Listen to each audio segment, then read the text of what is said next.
D'ailleurs, en parlant d'idées super folles, j'ai eu l'idée de monter ma propre conciergerie au final, quand je me faisais chier dans le train.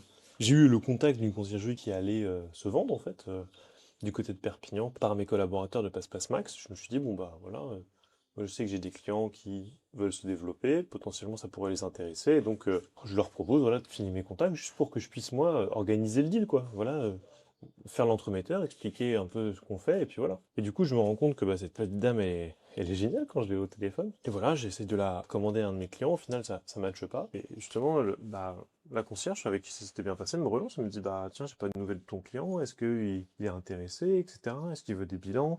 Qu'est-ce que je peux lui envoyer pour le faire avancer? Et au final, ça se fait pas. Du coup, je passe une semaine au ski, je me pose, et là, en allant sur Perpignan pour travailler sur Passe Max, parce que c'était le moment où ça se développait très fort. C'était vraiment les premiers moments de structuration. Je me dis, pourquoi est-ce que je ne voudrais pas ma conciergerie pour justement créer du contenu et montrer aux gens bah, comment en fait je structurais une conciergerie. Parce que, comme vous avez peut-être dû le voir sur un autre post, bah, je me suis dit, ouais, effectivement, Quentin, tu as fait plein de choses, tu as accompagné des belles conciergeries à monter de zéro et justement se structurer étape par étape, trouver les sujets techniques, comment mettre en place des process, les outils, que ce soit passe-passe ou d'autres.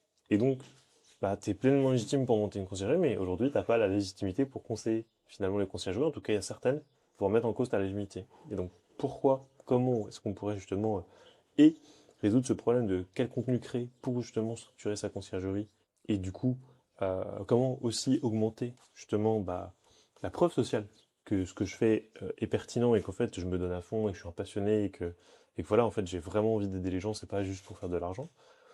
Bah, du coup, c'était de repartir de zéro et de montrer, bah voilà comment on fait quand on repart de zéro.